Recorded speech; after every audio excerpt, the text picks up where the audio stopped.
Hello friends, welcome to our channel. நாம இப்ப கேட்க போறது எழுத்தாளர் ரம்யா தங்கதுரை அவர்களின் அக்ரிமெண்ட் கல்யாணமும் அன்கண்டிஷனல் லவ்வும்.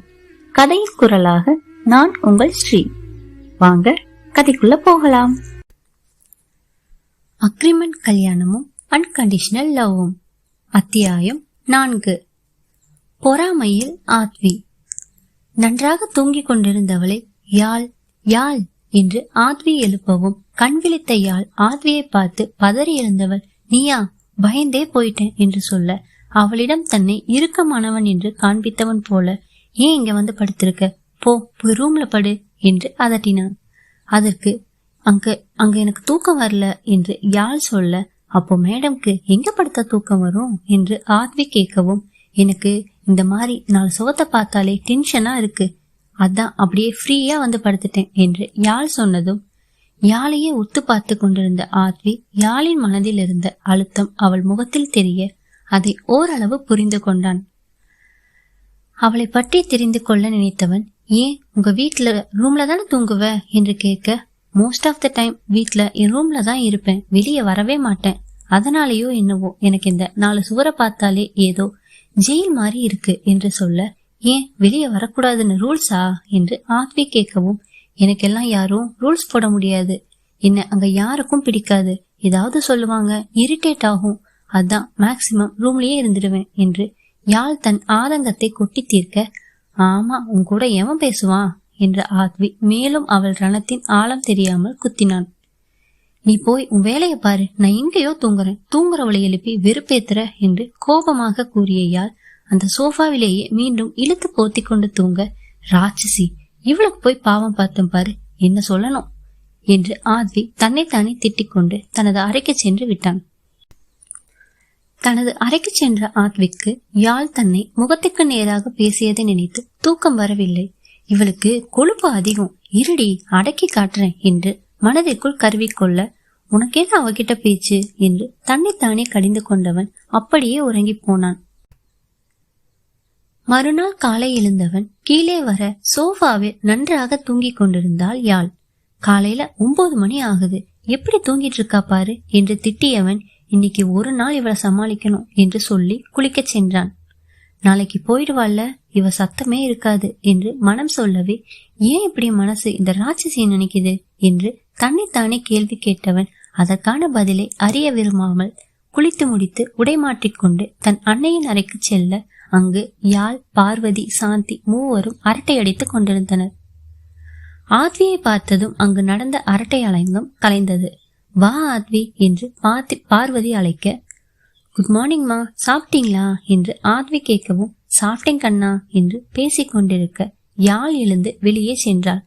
எங்க போற யாழ், நீ உட்காரு, ஆத்வி ஒன்னும் சொல்ல மாட்டான் என்று சொல்லவும், இருக்கட்டும்மா, அம்மாக்கும் பிள்ளைக்கும் 1000 இருக்கும், நான் அப்புறமா வரேன் என்று சொல்லி யாழ் வெளியே செல்ல, அவளையே கூப்பிடுறீங்க வாயாடி என்றான் ஆத்வி. உன் ஃப்ரெண்டு தானே, ஏன்டா அவளை திட்டுற? அவ இங்க வந்த இந்த 2 நாள் வீடு எவ்வளவு கலகலன்னு இருக்கு பாத்தியா, அப்போ அவங்க வீடு எவ்வளவு சந்தோஷமா இருக்கும் என்று ஏற்கப்பட்டவள், சரி விடு, இன்னைக்கு எந்த வேலையும் பார்க்காம ஒழுங்கா ரெஸ்ட் எடு என்று பார்வதி சொல்லவும், சரிம்மா என்று சொன்னவன் சாந்தியை பார்த்து, அம்மாக்கு டேப்லெட்ஸ் கொடுத்தீங்களா என்று கேட்க, என்று தலையாட்ட, சரிம்மா, நான் அப்புறமா வந்து உங்களை பாக்குறேன் என்று சொல்லி அங்கிருந்து சென்றான். ஃப்ரீ ஹேரில் யாழ் கேஷுவல் செக்குடு ஷர்ட்டும் ஜீன்ஸும் அணிந்தவள் ஷூ லேஸை கட்டிக்கொண்டு ஹாலில் தயாராக நிற்க, அவளை பார்த்த ஆத்வி, அப்பாட கிளம்பிட்டியா என்று சோஃபாவில் உட்கார்ந்தான். ரொம்ப சந்தோஷப்படாத, நான் வெளியே தான் போறேன், திரும்பி வந்துடுவேன் என்று சொல்லி கொண்டிருக்கும் பொழுது வினோத் வேகமாக ஆத்வியின் வீட்டிற்கு வந்தவன் நின்று கொண்டிருந்த யாழை தள்ளுமா என்று சொல்லி ஆத்வியின் அருகில் வந்து உட்கார்ந்தான். டே வினோத், என்னடா என்று ஆத்வி கேட்க, யாழ் ஃப்ரிட்ஜை திறந்து ஜூஸை எடுத்து வந்து வினோத்திடம், ரொம்ப டென்ஷனா இருக்கீங்க போல, இந்த ஜூஸை குடிங்க ப்ரோ என்று நீட்டினாள். இவன் பண்ண வேலைக்கு நான் தான் டென்ஷனா இருக்கணும், இவனுக்கு என்ன என்று ஆத்வி சொல்ல, நீ குடுமா, அவன் கிடக்கிறான் என்று சொல்லியவன் யாழ் கொடுத்ததை வாங்கி மடம் என்று குடித்து முடித்தான். என்ன ப்ராப்ளம், உனக்கும் ஒய்ஃபுக்கும் சண்டையா என்று ஆத்வி கேட்க, நீ தாண்டா என் உயிர் நண்பன், சரியா சொல்லிட்ட என்று வினோத் சொல்லவும், ஆத்வி தன் காலரை தூக்கிவிட்டு யாழை பெருமிதத்துடன் பார்க்க, இவர் பெரிய சயின்டிஸ்ட், செவ்வாய் கிரகத்துல தண்ணி இருக்கிறத கண்டுபிடிச்சிட்டாரு என்று ஏளன புன்னகையோடு கிண்டல் அடித்தாள் யாழ். அப்ப நீ சொல்ல என்ன ரீசனா இருக்கும் என்று யாழை பார்த்து பல்லை கடித்து கொண்டு கேட்டான் ஆத்வி. காரணமா? ஹஸ்பண்ட் அண்ட் ஒய்ஃபா இருக்கிறதே சண்டைக்கு பெரிய ரீசன் தான் என்று யாழ் சொல்ல, ஐ அக்செப்ட் யுவர் பாயிண்ட் என்று சொல்லி இருவரும் சிரிக்க, கடுப்பான வினோத், நிறுத்துங்கடா, நான் ஒருத்தன் வேதனையில இருக்கேன், என்னை வச்சு நீங்க 2 பேரும் என்ன பட்டிமன்றமா நடத்துறீங்க என்று கத்தினான் வினோத். ஓகே ஓகே கூல், என்னன்னு சொன்னாதாண்டா தெரியும் என்று ஆத்வி கேட்க, உங்க பிரச்சனைய நீங்க அப்புறம் பேசிக்கோங்க, நான் வெளியே போகணும், என்னை வந்து டிராப் பண்ணிட்டு போ என்று ஆத்வியை பார்த்து யாழ் கேட்டாள். யாரு? நானா? என் கோவத்தை கிளப்பாம போயிடு என்று ஆத்வி திட்டவும், 2 மணிக்கெல்லாம் மேட்ச் ஸ்டார்ட் ஆயிடும், உன்னை யாரு கேட்டா, உன் டிரைவர் யாரையாவது விட்டு டிராப் பண்ண சொல்லு என்று கேட்க, இன்னைக்கு சண்டே எல்லாரும் லீவு என்று ஆத்வி திருப்பி கொண்டான். மேட்ச் பார்க்கவா? எங்கம்மா போற சிஸ்டர் என்று வினோத் கேட்க, பீச்ல பெரிய ஸ்கிரீன்ல நம்ம பசங்களோட ஃபைனல் வேர்ல்ட் கப் மேட்ச் பார்க்க செம்மையா இருக்கும் ப்ரோ, அங்கதான் போறேன் என்று யாழ் சொல்ல, சூப்பர் சிஸ்டர், நானும் வரேன் என்று வினோத் கிளம்பினான். டேய், உன் ஒய்ஃபோட பிரச்சனைன்னு புலம்பிட்டு இப்ப மேட்ச் பார்க்க போறேன்னு சொல்ற என்று ஆத்வி கேட்க, பிரச்சனையே இந்த மேட்சால தாண்டா, இன்னைக்குதான் அவங்க அம்மா வீட்டுக்கு போகணுமா, எனக்கு மேட்ச் தான் முக்கியம், நீ கேப் புக் பண்ணி போன்னு சொல்லிட்டு வந்துட்டேன் என்று சொல்ல, ஆத்வி தலையிலேயே அடித்து கொண்டான். I understand your feelings bro என்று யாழ் சொல்லவும், தேங்க்ஸ் சிஸ்டர் என்ற வினோத் திரும்பி ஆத்வியை பார்க்க, போடாங் என்று திட்ட வந்த ஆத்வியிலும், நீ ஒன்றும் டென்ஷன் ஆகாத மச்சி, நான் சிஸ்டர் கூட மேட்ச் பார்க்க போறேன். என்ன சிஸ்டர், இந்த அண்ணன் கூட வர உனக்கு ஒன்றும் பிரச்சனை இல்லையே என்று கேட்க, இல்ல ப்ரோ, வாங்க போலாம் என்று யாழும் வினோத்தும் கிளம்பினர். ஆத்விக்கு பொறாமை வந்து விடவே, டே வினோத், என்னை விட உனக்கு அவதான் முக்கியமா போயிட்டாளா என்று ஆத்வி கேட்கவும், நீதான் மேட்ச் பார்க்க மாட்டியே என்று கேட்டான் வினோத். ஆமா, பார்க்க மாட்டேன் தான், ஆனா இன்னைக்கு பார்க்கணும்னு தோணுது என்று சொல்ல, சரி வாடா, நம்ம 3 பேரும் போகலாம் என்று வினோத் சொன்னதும், நம்ம வீட்டுலதான் ஹோம் தியேட்டர் இருக்குல்ல, இங்கேயே பார்க்கலாம் என்று ஆத்வி சொல்ல, இல்ல ப்ரோ, அங்க கூட்டத்தோட கிடைக்கிற வைபே வேற லெவலா இருக்கும் என்றாள் யாழ். பாருடா, இப்பவே முடிவு பண்ணிக்கோ, இந்த உயிர் நண்பனா இல்ல நேத்து வந்த இவளா என்று ஆத்வி கேட்க, வினோத்தின் முகத்தை பார்த்த யாழ் அவனின் சங்கடத்தை புரிந்து கொண்டு, சரி ப்ரோ, நம்ம இங்கேயே பார்க்கலாம் என்று ஒத்துக்கொள்ள, தேங்க்ஸ்மா, அப்புறம் என்னடா, வா போலாம் என்று சொல்லி ஆத்வியின் வீட்டில் உள்ள ஹோம் தியேட்டர் அறைக்கு சென்றனர். மேட்ச் ஆரம்பித்ததும் வினோத் யாழ் இருவரும் ஆர்வமாக பார்க்க ஆரம்பித்தனர். ஆனால் ஆத்விக்கோ கிரிக்கெட் என்றாலே சுத்தமாக பிடிக்காது. வேறு வழி இல்லாமல் அவர்களுடன் உட்கார்ந்து பார்த்தான். இந்தியா மற்றும் ஆஸ்திரேலியா இடையான உலகக்கோப்பை இறுதிப் போட்டி தொடங்கியது. யாழும் வினோத்தும் ஆர்வமாக பார்த்து கொண்டிருக்க, அதில் ஆஸ்திரேலியா டாஸ் வென்று ஃபீல்டிங்கை தேர்வு செய்ய, ஐயோ ப்ரோ, நமக்கு சேசிங் தான் ஒர்க் அவுட் ஆகும், இவனுங்க ஃபீல்டிங்கை செலக்ட் பண்ணிட்டாங்களே, நம்ம பேட்டிங்கா என்று சொல்ல, டென்ஷன் ஆகாதீங்க சிஸ்டர், 10 மேட்ச்ல ஜெயிச்சிட்டோம், இதெல்லாம் அசால்ட் என்று வினோத் சொல்லவும், இவர்கள் பேசியதை பார்த்த ஆத்விக்கு எரிச்சலாக வந்தது. யாழ் தனது கைபேசியை எடுத்தவள் ஆத்வியை பார்த்து, உன் அட்ரஸ கரெக்டா சொல்லு என்று கேட்க, எதுக்கு என்று முறைத்தான் ஆத்வி. ஆமா, எங்களைத்தான் நீ போக விடாம பண்ணிட்டல்ல, சாப்பிட ஸ்நாக்ஸ், பாப்கார்ன், ஐஸ்கிரீம் அதெல்லாம் ஸ்விக்கில ஆர்டர் பண்ணிக்கலாம் என்று சொல்லவும், வினோத், சூப்பர்மா, நான் சொல்றேன் அட்ரஸ், அவன்கிட்ட ஏன் கேக்குற என்று சொல்லி அட்ரஸை கொடுக்கவும், யாழ் ஆர்டர் செய்தவர் மீண்டும் மேட்சை பார்க்க ஆரம்பிக்க, இவர்கள் இருவரையும் பார்த்து முறைத்து கொண்டு உட்கார்ந்திருந்தான் ஆத்வி. நட்பை தாண்டிய பந்தமா? மேட்ச் ஆரம்பமானது. முதலில் பேட் செய்த இந்திய அணி கேப்டன் ரோஹித் சர்மா 47 ரன்களில் அவுட் ஆக, யாழ் மற்றும் வினோத் இருவரும் தலையில் கை வைத்துக் கொண்டு உட்கார்ந்தனர். என்ன ப்ரோ, இப்படி ஆயிடுச்சு என்று யாழ் கவலையுடன் கேட்கவும், ஏமா கவலைப்படுற, இன்னும் நிறைய பேர் இருக்காங்க, நம்ம சிங்கம், விராட், அப்புறம் நம்ம ஸ்ரேயல், ராகுல், ரவீந்திர ஜடேஜா, சூரியகுமார், இன்னும் நிறைய பேர் இருக்காங்க, விடுமா, கவலைப்படாத என்று வினோத் ஆறுதல் சொல்லவும், அந்த நேரம் பார்த்து ஸ்விக்கியிலிருந்து ஆர்டர் செய்த ஸ்நாக்ஸ் வந்து சேர்ந்தது. ஆத்வியை பார்த்த யாழ், உனக்கு தான் கிரிக்கெட் பிடிக்காதல்ல, நீ போய் அதை வாங்கிட்டு வந்தா என்ன என்று கேட்கவும், இதுக்கு மேல ஏதாவது பேசு, அவ்வளவுதான் என்று ஆத்வி சண்டைக்கு செல்ல, வினோத் ஆத்வியை தடுக்கவும், என்னடா கொஞ்சம் விட்டா ஓவரா போறா என்று ஆத்வி கத்தினான். நீ டென்ஷன் ஆகாதடா, நான் போய் வாங்கிட்டு வரேன் என்று சொல்லி வினோத் கீழே சென்று ஆர்டர் செய்ததை வாங்கி வந்தான். அதன் பிறகு விராட் கோலி 54 ரன்களில் அவுட் ஆக, போச்சு, அவ்வளவுதான், முடிஞ்சது கதை என்று யாழ் சொல்லவும், இதெல்லாம் ஒரு மேட்சாடா என்று கிண்டல் செய்ய ஆரம்பித்து விட்டான் ஆத்வி. அதன் பிறகு வந்த KL ராகுல் 66 எடுக்க கில், ஸ்ரேயல், ரவீந்தர் ஆகியோர் சொற்ப ரன்களில் ஆட்டம் இழந்தனர். யாழின் முகம் வாடி போய்விட்டது. யாழை பார்த்த வினோத், கவலைப்படாதம்மா, நம்ம சூரியகுமார் இருக்கான்ல, அதெல்லாம் அசால்ட் பண்ணிடுவான், சூரியகுமார் பாரு என்று சொல்லவும் சமி, பும்ரா, யாதவ் அனைவருமே சொற்ப ரன்களில் ஆல் அவுட் ஆயினர். அதன்படி முதலில் பேட்டிங் செய்த இந்திய அணி 50 ஓவர்களில் அனைத்து விக்கெட்டுகளையும் இழந்து 240 ரன்கள் மட்டுமே எடுத்தது. வினோத் மற்றும் யாழ் இருவரும் சோகத்தில் உட்கார்ந்திருக்க, என்னடா அடிக்கிறானுங்க, இதுக்கு நம்ம காலேஜ் பசங்களே பரவாயில்ல போல, இத போய் பாக்குறீங்க என்று வெறுப்பேத்தி கொண்டிருந்தான் ஆத்வி. அவன் கிடக்குறான் விடுமா, நம்ம பக்கம் சூப்பர் பவுலர் சமி, பும்ரா, சிராஜ் எல்லாம் இருக்காங்க, ஈஸியா ரன்னை கண்ட்ரோல் பண்ணிடலாம் என்று மீண்டும் வினோத் நம்பிக்கையாக பேச, பார்க்கலாம் ப்ரோ என்று சோகமாகவே சொன்னாள் யாழ். பார்க்கத்தானே போறேன் என்று ஆத்வி மீண்டும் வம்பளுக்கு ஆரம்பித்தான். ஆனால் ஆட்டம் அவன் நினைத்தது போல் இல்லை.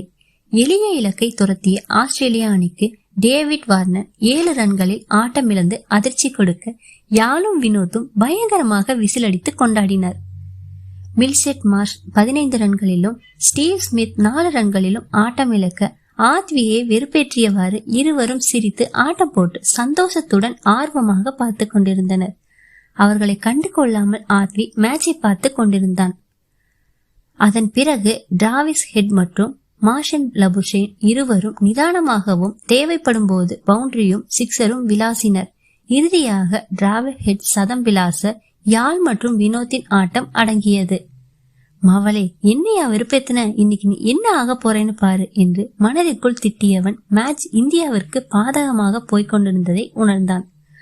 தொடர்ந்து விளையாடியவர்கள் 120 பந்துகளில் 15 பவுண்டரி, 4 சிக்ஸர்கள் உட்பட 137 ரன்கள் குவித்து ஆட்டமிழக்க, அப்பாடா இப்பயாவது அவுட் ஆகி தொலைஞ்சானே என்று வினோத் சொல்லவும், இனிமே இவன் அவுட் ஆனா என்ன ஆகலைன்னா என்ன, பிளீஸ் டிவி ஆஃப் பண்ணுங்க ப்ரோ, நம்ம கண்டிப்பா ஜெயிக்க மாட்டோம்னு தெரிஞ்சு போச்சு என்று யாழ் சொல்லவும், எதுக்கு நிப்பாட்டுற, இங்க நான் ஒருத்தன் பாத்துட்டு இருக்கேன்ல என்று வேண்டுமென்றே வம்பிழுத்தான் ஆத்வி.